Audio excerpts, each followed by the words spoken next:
Hello guys. आज हम बात करेंगे भौतिक भूगोल पार्ट सेकेंड, क्योंकि मैंने कल फर्स्ट पार्ट किया था। उसके आगे जो करना है वो हम करेंगे। तो guys, like share and comments ज़रूर करें और ये बताएं कि कंटेंट कहाँ तक बेटर है। और कोई भी एग्ज़ाम हो, हर एग्ज़ाम के लिए कि कंटेंट पावरफुल है, बेटर है, कि कोई अदर कंटेंट की खास आवश्यकता नहीं है। जितना तुम याद कर सकते हो वो सफिशिएंट है। तो हम बात करते हैं आगे जो मुझे करना है।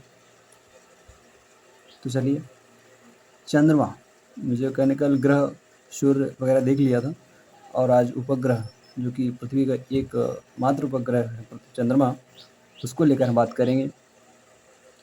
चंद्रमा पृथ्वी का एकमात्र उपग्रह, पृथ्वी के व्यास का लगभग एक चौथाई, कितना, एक चौथाई गुरुत्वाकर्षण बल पृथ्वी का 126वां भाग है। ग्रहों से संबंधित मुख्य विशेषताएं क्या हैं वो हम देख लेते हैं। ग्रहों से संबंधित मुख्य विशेषताएं: सर्वाधिक बड़ा बृहस्पति, जो सबसे बड़ा ग्रह है वो बृहस्पति है। और सर्वाधिक छोटा, मतलब सबसे छोटा जो ग्रह है वो बुध है। सर्वाधिक गर्म तथा सूर्य के सबसे नज़दीक, बुध क्या है, सबसे छोटा भी है और सबसे गर्म है, और सूर्य के सबसे नज़दीक भी बुध ग्रह है। ठीक है। सर्वाधिक ठंडा तथा सर्वाधिक दूर, जो सर्वाधिक ठंडा और सर्वाधिक दूर जो है वो नेपच्यून है।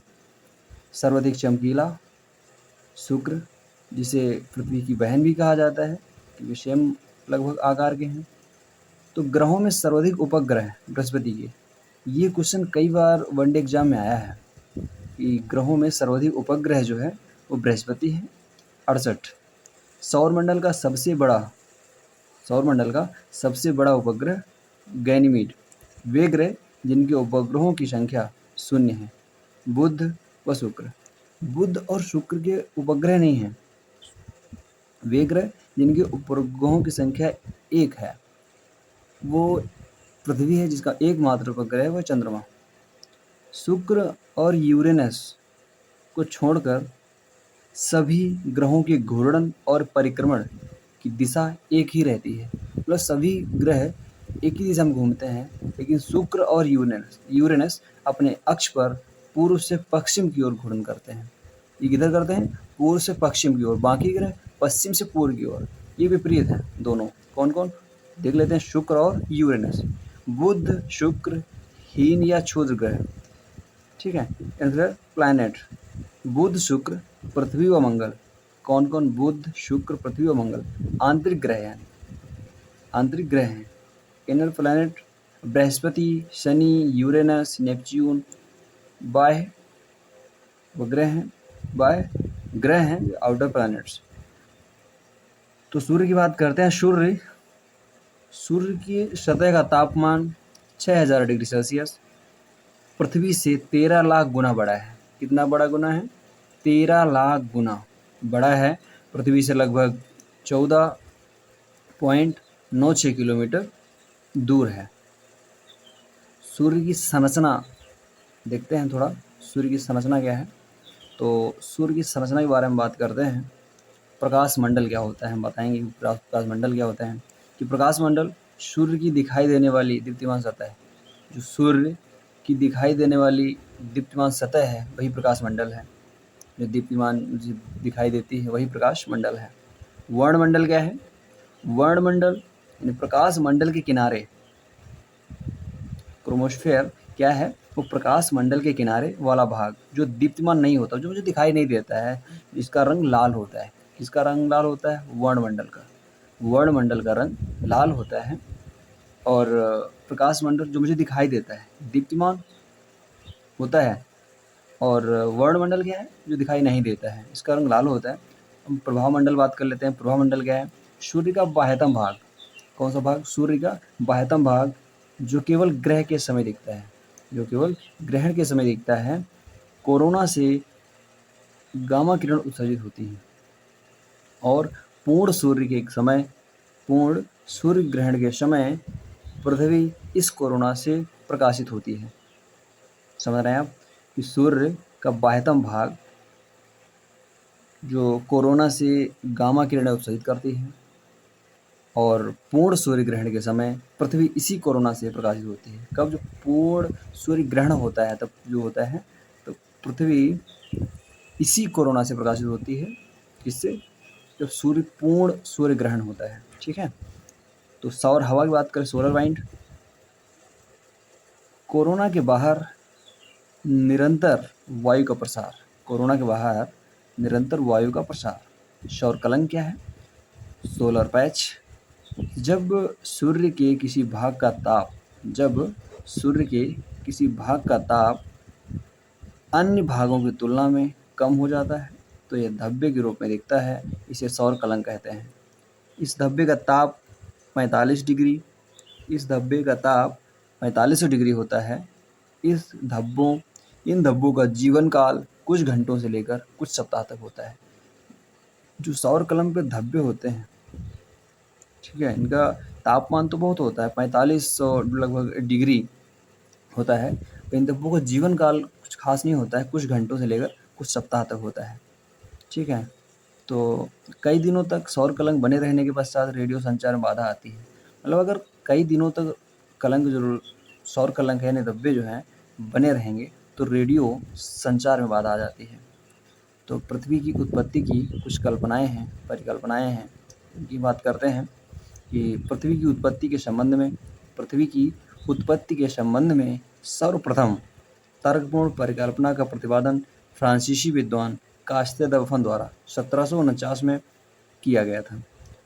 पृथ्वी की उत्पत्ति के संबंध में सर्वप्रथम तर्कपूर्ण परिकल्पना का प्रतिपादन फ्रांसीसी विद्वान कास्ते द बफन द्वारा 1749 में किया गया। अन्य मत कांट वायव्य राशि परिकल्पना, लाप्लास निहारिका परिकल्पना, जेम्स जीन्स ने ज्वारीय परिकल्पना दी। तो पृथ्वी की गतियाँ भी हैं जो देखो, पृथ्वी गतियाँ के बारे में हम बात करते हैं कि घूर्णन। तो पहली बात है, घूर्णन क्या होता है? पृथ्वी अपने अक्ष पर पश्चिम से पूर्व 1610 किलोमीटर प्रति घंटे की गति से 23 घंटे 56 मिनट और 4.09 सेकेंड में एक चक्कर लगाती है। पृथ्वी के अपने अक्ष पर घूमने को घूर्णन कहते हैं। क्या होता है घूर्णन? किसे कहते हैं? पृथ्वी जब अपने अक्ष पर घूमती है उसे हम घूर्णन कहते हैं। इस गति से दिन रात होते हैं। जो घूर्णन ना होता तो हमारा दिन रात नहीं होते।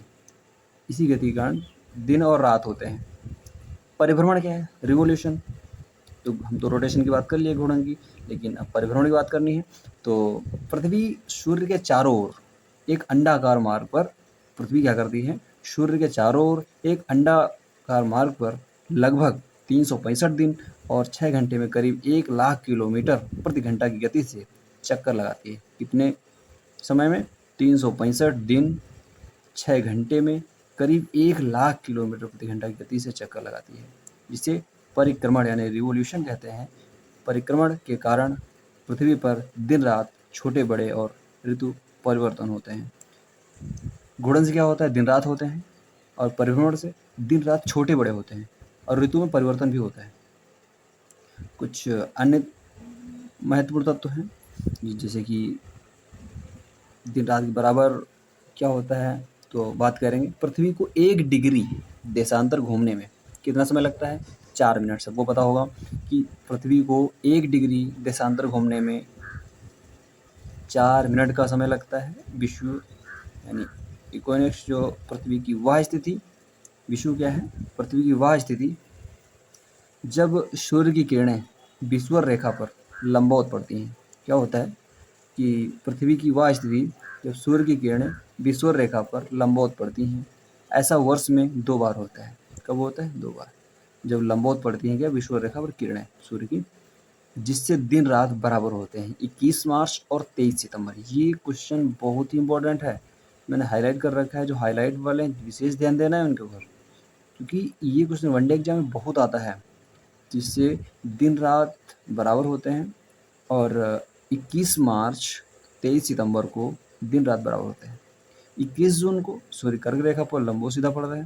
क्या होता है? 21 जून को सूर्य कर्क रेखा पर लंबवत सीधा चमकता है, जिससे कर्क और संक्रांति सोल्स्टाइस कहते हैं, समर सोल्स्टाइस। 22 दिसंबर को मकर रेखा पर सीधा सूर्य चमकता है, जिसे मकर संक्रांति यानी विंटर सोल्स्टाइस कहते हैं। ठीक है, तो आगे की चर्चा हम सिर्फ अगर अदर पार्ट में करेंगे।